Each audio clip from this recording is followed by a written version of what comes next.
Hello everyone, welcome to Learnaculus classes.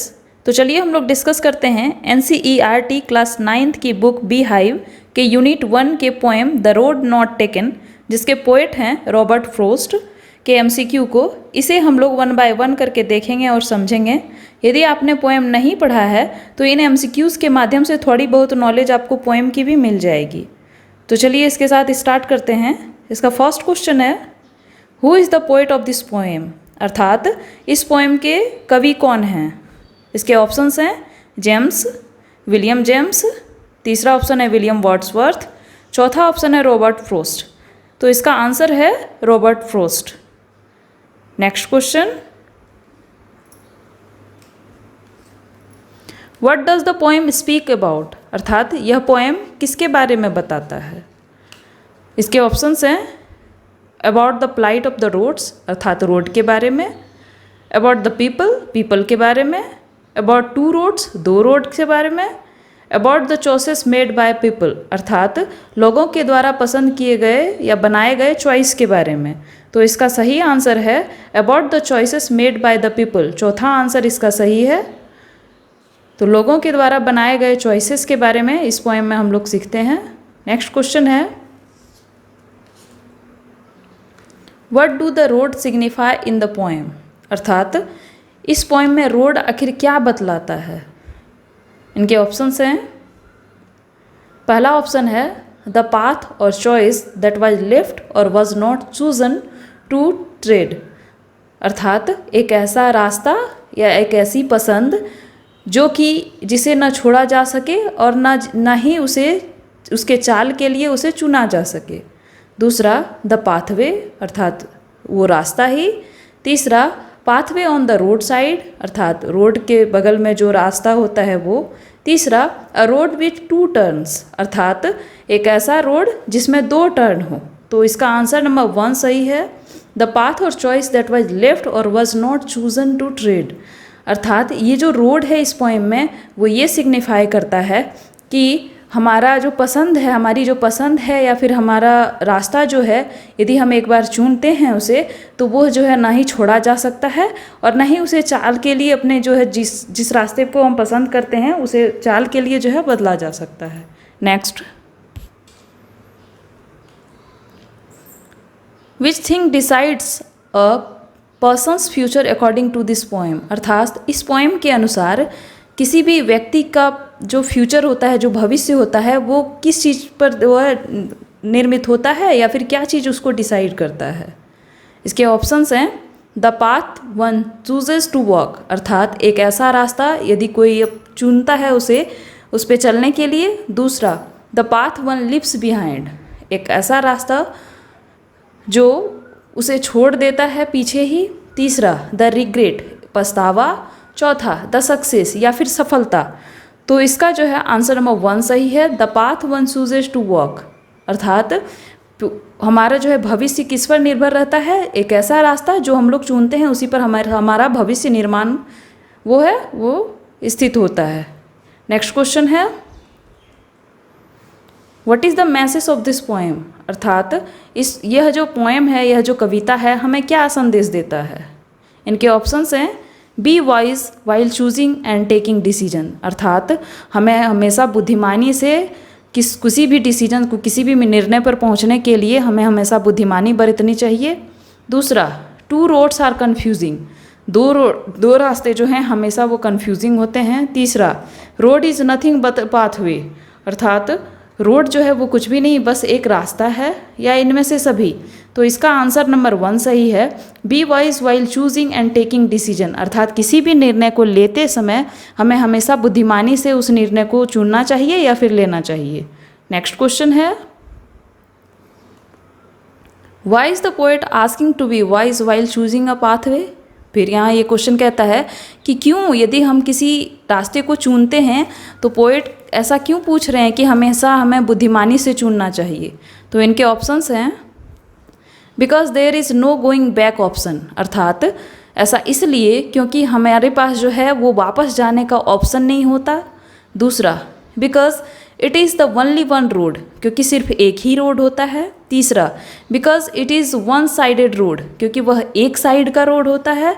या फिर चौथा इनमें से कोई नहीं। तो इसका आंसर नंबर 1 सही है, because there is no going back option.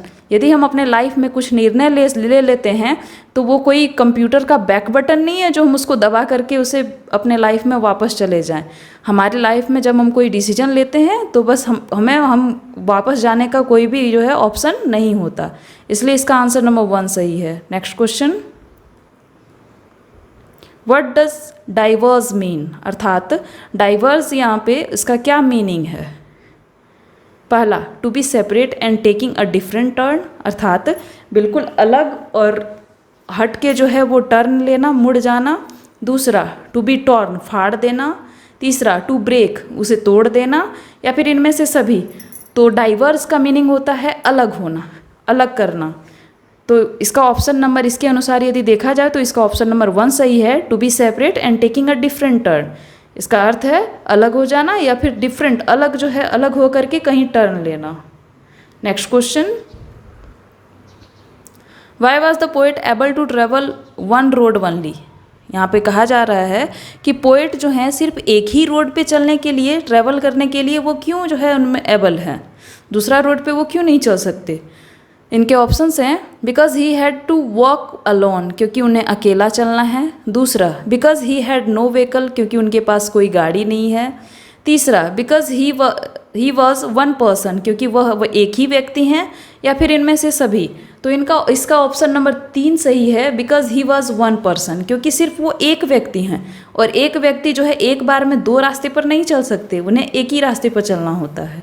Next question, what does yellow woods means, अर्थात यहाँ पे येलो वुड्स, पीली लकड़ी, मीनिंग निकाला जाए तो पीली लकड़ी का मतलब क्या होता है। इनके ऑप्शंस हैं, फॉलिंग लीव्स, जो पत्ते गिर रहे हैं वो। दूसरा, forest with yellow leaves in the autumn season, अर्थात एक ऐसा जंगल जो पीली पत्तियों से ढकी हुई हैं ऑटम सीजन में। तीसरा, वुड येलो इन कलर, या फिर लकड़ी जो जिसका कलर जो है वो येलो है। चौथा, इनमें से कोई नहीं। तो इसका आंसर नंबर 2 सही है, forest with yellow leaves in the autumn season, अर्थात येलो वुड्स कहने का अर्थ ये है कि एक ऐसा जंगल, एक ऐसा फॉरेस्ट जो पीली पत्तियों से ढकी हुई हैं, किस सीजन में, ऑटम सीजन में।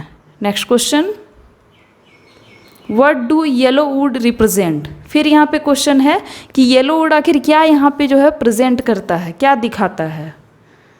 पहला, पीपल। दूसरा, ओल्डर पीपल। तीसरा, पोएट्स। चौथा, चॉइस। तो येलो वुड्स यहाँ पे जो है ओल्डर पीपल, अर्थात जो लोग बूढ़े हो जाते हैं उनको यहाँ पे दिखाता है। नेक्स्ट क्वेश्चन है, Y was the poet looking at the path, अर्थात पोएट जो हैं वो रास्ते पर खड़े होके क्यों देख रहे होते हैं। इनके ऑप्शंस हैं, पहला, to decide whether it was suitable for me, वो खड़े होकर के ये डिसाइड करते हैं, ये निर्णय लेते हैं कि क्या ये मेरे लिए सही है, सुटेबल है। दूसरा, to see how long it was, या फिर ये निर्णय लेते हैं कि कितना लंबा ये रास्ता है। तीसरा, टू चेक द रोड, या फिर खड़े होकर के वो रोड को चेक कर रहे हैं। चौथा, इनमें से कोई नहीं, नन। तो इसका ऑप्शन नंबर 1 सही है, to decide whether it was suitable for me, अर्थात पोएट रोड पर खड़े होकर के, रास्ते पर खड़े होकर के ये निर्णय ले रहे हैं कि क्या इनमें से कौन सा रास्ता मेरे लिए जो है वो सही है। Next question, what does the poets long stay at the pass signify, अर्थात जब कवि जो हैं वो बहुत देर तक उस रास्ते को देखते हैं तो ये क्या दर्शाता है। इनके ऑप्शंस हैं, the time taken by people to decide and making a choice, अर्थात लोगों के द्वारा लिया गया वह समय जिसमें वो निर्णय करते हैं या कुछ अपने पसंद को वो कौन सा रास्ता चुनना है या कौन सा नहीं ये बनाते हैं। दूसरा, पोएट लव्स नेचर, वो इसलिए वहाँ पे देर तक वो खड़े होकर के देख रहे हैं क्योंकि पोएट्स को जो है वो प्रकृति बहुत पसंद है। तीसरा, आइडलिंग अवे ऑफ टाइम, अर्थात वह समय का जो है वो निष्क्रिय, वो वहाँ पे एक तरह से कह सकते हैं कि वो उसको प्रयोग कर रहे हैं निष्क्रियता से। चौथा, रिलैक्सेशन आवर्स, वो आराम कर रहे हैं खड़े होकर के वहाँ पे। तो इसका ऑप्शन नंबर 1 सही है, the time taken by people to decide and making a choice, अर्थात लोगों के द्वारा लिया गया समय जिसमें वो डिसाइड करते हैं, निर्णय लेते हैं और अपने पसंद को बनाते हैं। Next question, what does grassy mean in the poem, अर्थात ग्रासी का अर्थ यहाँ पे क्या है। इनके ऑप्शंस हैं the road which is not used by anyone, मतलब एक ऐसा रास्ता जो किसी के द्वारा प्रयोग न किया हो। दूसरा द कंफर्टेबल रोड, आरामदेह रास्ता। तीसरा road with all the luxuries, अर्थात एक ऐसा रास्ता जो काफ़ी एकदम आराम से एकदम साक जिसको शौक कहते हैं या फिर आरामदायक जो एक लाइफ होता है उससे भरा हुआ हो। चौथा वेल बिल्ट रोड, या फिर एक ऐसा रास्ता जो बहुत ही अच्छे से बना हुआ हो, जिसका निर्माण अच्छे से हुआ हो। तो इसका ऑप्शन नंबर 1 सही है। The road which is not used by anyone, grassy हम लोग देखे होंगे आम जीवन में भी कि एक ऐसा रास्ता जिस पर कोई ना चला हो उस पर घास उगाता है। तो वही यहाँ पे है the road which is not used by anyone, मतलब एक ऐसा रास्ता जो किसी के द्वारा यूज ना किया हो वो ग्रासी हो जाता है। Next question, where does the poet find himself, अर्थात कवि अपने आप को कहाँ पाते हैं। इनके ऑप्शंस हैं ऑन द रोड, रोड पर। ऑन अ बस, बस पे। तीसरा ऑन अ मडी रोड, कीचड़ वाले रास्ते पे। या ऑन अ फॉक, या कांटों पर। तो इसका ऑप्शन नंबर 4 सही है, कवि अपने आप को कांटों पर पाते हैं। इसका अर्थ है यहाँ पे कि कवि जो है उनके द्वारा चुना गया रास्ता कहीं ना कहीं शायद गलत था, इसलिए उनको लगता है कि ये रास्ता जो है वो मुश्किलों और कांटों से भरा हुआ है। नेक्स्ट क्वेश्चन,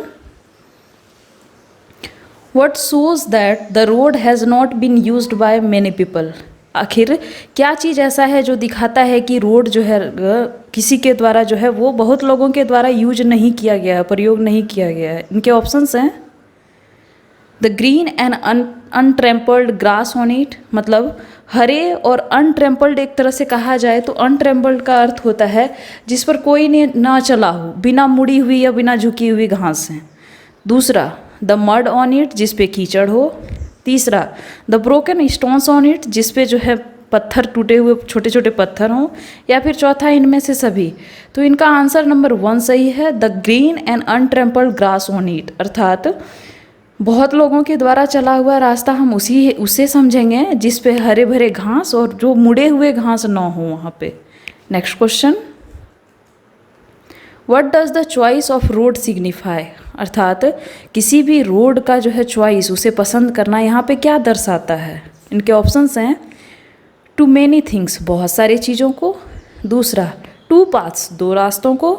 तीसरा toughness of a choice and decision in life, अर्थात अपने द्वारा चुने हुए या फिर निर्णय लिए गए, अपने जीवन में निर्णय लिए गए या चुने गए रास्तों में जो है वो कठिनाई का आना। चौथा नन, इनमें से कोई नहीं।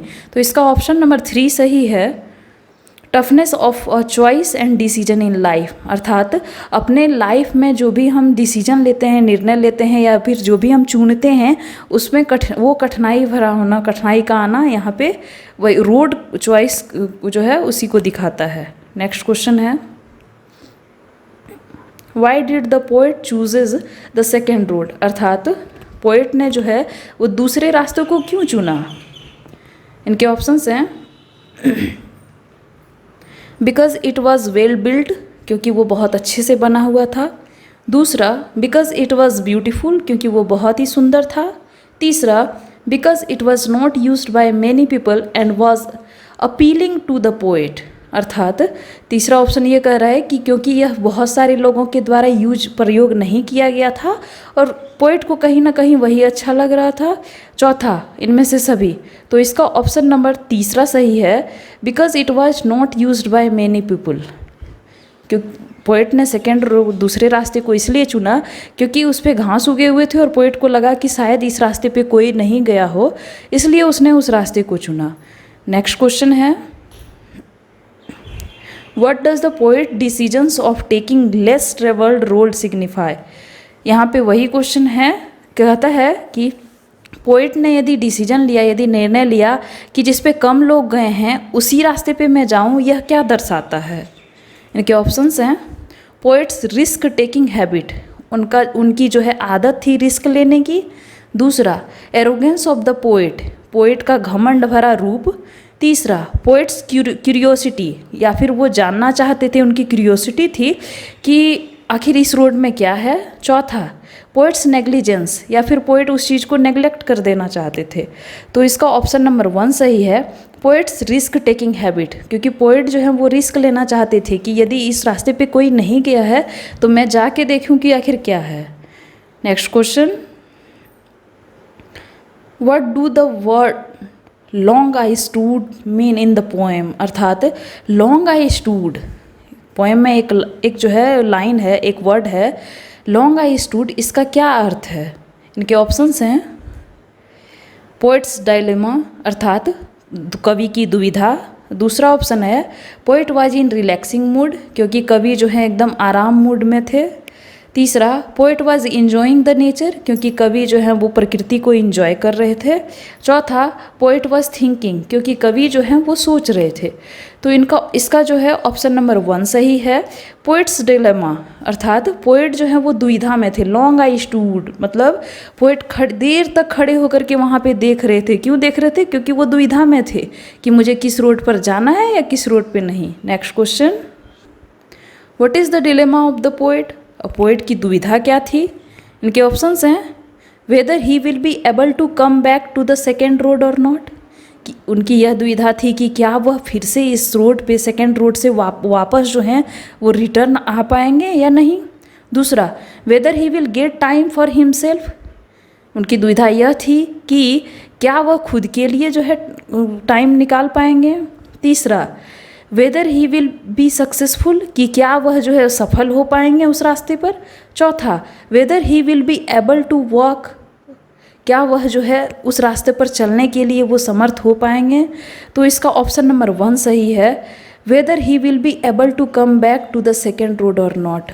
उनका डिलेमा, उनकी दुविधा यह बतला रही थी कि क्या वह जो है उस रास्ते से दूसरे रास्ते पर जाने का जो उन्होंने निर्णय लिया है, क्या उस रास्ते से वो वापस आ पाएंगे। तो इस पोएम का हम लोगों ने 20 MCQs जो इम्पोर्टेंट थे उन्होंने उसको कंप्लीट किया। उम्मीद है ये वीडियो आपको पसंद आया होगा। यदि ये वीडियो आपको पसंद आया है तो लाइक शेयर सब्सक्राइब ज़रूर करें। Thank you.